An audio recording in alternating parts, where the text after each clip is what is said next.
E aí, tudo bom? Tá saindo um novo filme do Steven Spielberg, Dia D. Mais um filme sobre invasão alienígena no planeta Terra. Eu acho que esse filme vai ser bom. Como todos os filmes do Spielberg, e essa temática eu particularmente gosto muito. Ficção científica, também misturando um pouco com fantasia, e essa coisa catastrófica e um tanto que apocalíptica sobre o fim do mundo ou algo que está pondo em xeque a própria humanidade. E essa questão de vida extraterrestre, que eu acho um assunto extremamente interessante. E eu noto também que está se criando um hype em torno desse assunto. Nas redes sociais, muitos assuntos e temas paralelos a isso. Claro, vocês sabem, né? Pra gente apreciar uma obra cinematográfica, né? Tem aquela questão que você tem que desligar o seu cérebro, o senso crítico, o seu senso de descrença mesmo, para poder aproveitar aquela obra. Mas o que eu quero tratar nesse vídeo aqui é os aspectos dentro da realidade. E lógico, não se esqueçam, se gostarem do conteúdo, deixa o joinha e deixa comentários aqui, dando a opinião de vocês sobre esse assunto. Então, eu estava vendo na internet um caso que agora várias pessoas estão comentando sobre um caso que aconteceu no interior do Paraná. Um influencer gravou uma aparição de um OVNI. Tava lá ele flutuando sobre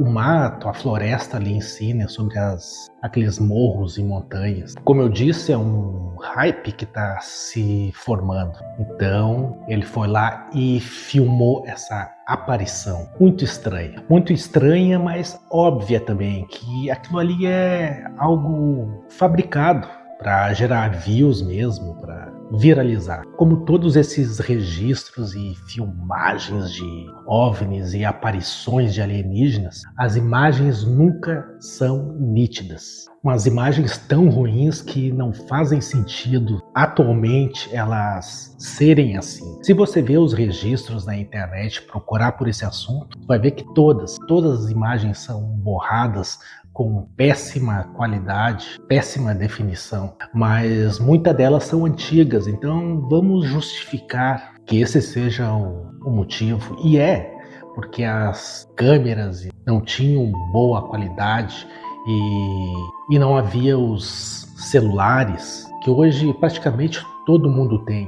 Então é natural que a maioria desses registros dessa época antiga, eles sejam realmente assim. E até porque seria muito difícil ter alguém, um profissional na área, tendo equipamento profissional, justamente no local onde iria aparecer esse objeto não identificado. E essas aparições sempre são em lugares remotos, afastados das grandes cidades e sempre na penumbra, é sempre à noite ou no final do dia, onde a iluminosidade é péssima, ruim, insuficiente. Tipo a luz aqui desse ambiente, que embora estamos com céu limpo lá na rua, aqui no interior tá um tanto que o ambiente está um tanto escuro. Bom, isso aqui não é uma filmagem profissional, mas atualmente nós temos celulares como esse que tem uma câmera boa, que compensa essas deficiências e proporciona, né, uma qualidade pouco melhor do que seriam as gravações amadoras de antigamente. Mas por alguma razão não adianta, mesmo os registros de OVNIs de hoje, dos dias atuais, não conseguem fazer um registro razoável, nítido. Será que é proposital? Eu vi um vídeo bem ilustrativo e engraçado sobre isso que eu tô falando. Nesse vídeo, ele simula, né, que tá vendo um OVNI pela sua janela ou pela sua varanda da sua casa. Daí ele, não, eu tenho que registrar isso. Daí ele corre para dentro da residência dele, da casa dele, e lá dentro da casa dele ele tem disponível vários equipamentos. Daí tem lá uma câmera digital, tem um celular iPhone de última geração e outros equipamentos. Ele tinha até ali uma coleção de câmeras. Mas entre todos os aparelhos que estava à sua disposição, ele vai lá e escolhe um celular tijolão. Aqueles lá, acho que era até aqueles Nokia. Quem já teve um Nokia aí? Daí o que acontece? Dentre todas essas opções que ele tinha para ir lá e gravar esse objeto, esse disco voador, o que ele faz? Ele pega o pior equipamento e vai lá e grava. Daí ele mostra a imagem toda pixelada, toda quadriculada. Perfeito, ele faz uma sátira muito boa sobre esses vídeos de má qualidade que esse pessoal grava hoje em dia. E isso, de certa forma, é o que aconteceu com essa aparição desse OVNI lá no interior do Paraná. Como a imagem do S-26 é foda, vambora. Quem diria? Quem diria, galera? Olha lá o disco voador! E tem um agravante que eu percebo nisso. Essa pessoa que fez esse registro, meio desfocado, de longe, era uma pessoa que trabalha com a mídia, ele é um influencer, ele tem vários seguidores, ele grava vídeos para a internet.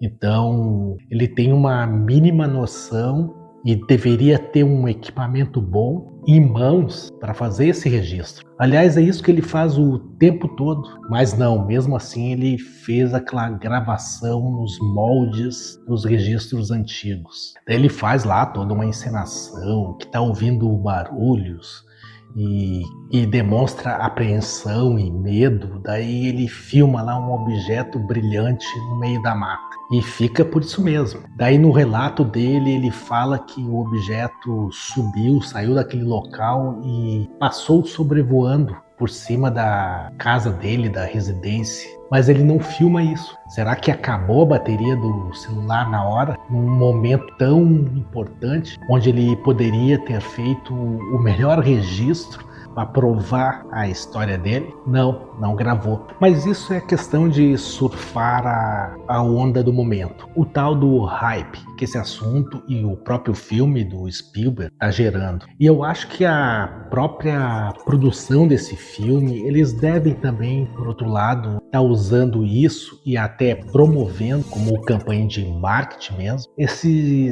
plantar esses eventos por aí. Não que eu diga que esse caso aí lá do Paraná seja, mas Hollywood pode ter pago algum pessoal aí para deixar essas agroglifos, né, em algumas fazendas por aí pelo mundo, para gerar interesse para depois da bilheteria. E por outro lado, tem pessoas que, aproveitando que esse filme tá causando e gerando interesse, vai produzir conteúdo, ou eles mesmos vão fazer isso, criar situações para chamar atenção para eles, para os vídeos, seja lá. Acho que tudo é uma questão de marketing também. E a ufologia, de modo geral, se nutre. Também vão pegar a sua parcela desse bolo e se autopromover, né? Promover a sua causa. E tem uma galera que gosta desse tipo de assunto, gosta dessas coisas fantásticas. Tem gente que consome pseudagem. O pessoal, o público em geral, o público mundial, não é só aqui no Brasil, em todo lugar, eles consomem e se sentem mais atraídos com essas pseudociências, com essas coisas fantasiosas, do que assuntos mais pé no chão, assuntos científicos de fato. Assuntos de... Se você ver pessoas que reproduzem essas bobagens, essas coisas fantasiosas, pseudagens, costumam ter um público muito maior, que no final das contas se reverte em dinheiro. Aí tem a oferta e demanda, a velha relação da econômica básica da humanidade. Enfim, eu não acredito nessas bobagens de alienígena. Essa coisa de civilizações extraterrestres vindo aqui no planeta, no nosso sistema, com várias intenções, seja benéficas ou não, sejam intenções de estudo, bobagem. Eu acredito que exista vida extraterrestre, mas não inteligente. Acho essa possibilidade extremamente plausível. Eu vou até além, eu acho que ela é praticamente obrigatória, porque a existência, a possibilidade de surgir vida é uma questão química. Então, isso pode acontecer em qualquer lugar do universo. Ao contrário da vida inteligente, que essa já demanda uma outra dinâmica, que seria a biológica, seria da evolução. E não necessariamente a inteligência é obrigatória, ou ela é necessária para que um ser vivo prospere. Não devemos nos esquecer que por milhões e milhões, centenas de milhões de anos, os dinossauros viveram tranquilos, dominaram o planeta Terra, o ecossistema do planeta, com seus cérebros de passarinho. Precisou cair aquele asteroide lá em Yucatán para bagunçar todo o sistema ecológico do planeta e extinguir os dinossauros, para poder dar espaço, né? Espaço de nicho ecológico para os mamíferos. Então a inteligência também joga muito com o acaso. Não seria tão absurdo assim de você concluir e pensar que talvez nós, a raça humana, seja a primeira espécie que conseguiu alcançar essa inteligência por circunstâncias adversas e por acaso. Nós conseguimos chegar onde estamos com essa inteligência e isso, de certa forma, garantiu nossa sobrevivência até então, né? Pode ter vida inteligente em outro lugar do universo? Pode, não é proibido, mas para mim, se existe essa vida, ela deve estar longe, muito longe, a uma distância tão grande que praticamente seria o mesmo de ela não existir, porque estaria fora do nosso alcance, do nosso conhecimento, da nossa detecção. Então seria o mesmo que essa vida não existisse e nós não existimos para eles também, caso eles estejam procurando por vida inteligente também. De resto, tudo não passa de especulação humana, malandragem também para surfar nessas ondas desses hype por diversos interesses e coisas de alienígenas atravessarem distâncias interestelares para vir aqui ou para amassar mato ou para serem atingidos e derrubados por caças do tempo da Guerra Fria, ou ao contrário, eles vindo aqui para fazer experiências com exemplares humanos e outros animais. Isso é muito interessante, mas dentro de uma ficção de um filme. Daí é até legal, com aquela coisa que eu disse lá no início, de desligar o senso crítico. Então, digam aí, deixa nos comentários o que vocês acham. Alienígenas podem vir aqui na Terra, fazer essas visitas, ficar flutuando em cima de árvores, fazendo desenhos abstratos em plantações de milho, seja lá o que for? Ou será que vocês pensam que nem eu, que estamos sozinhos no universo? Pelo menos no requisito de ter inteligência. Porque eu até acho que algumas bactérias ou algo do tipo, ou criaturas irracionais, ou espécies de animais, né, desprovidos de intelectualidade. Esses até eu penso que é bem possível que exista no universo, até em abundância. Deixam aí nos comentários, deixa o joinha se gostaram e compartilhem o vídeo nas redes sociais.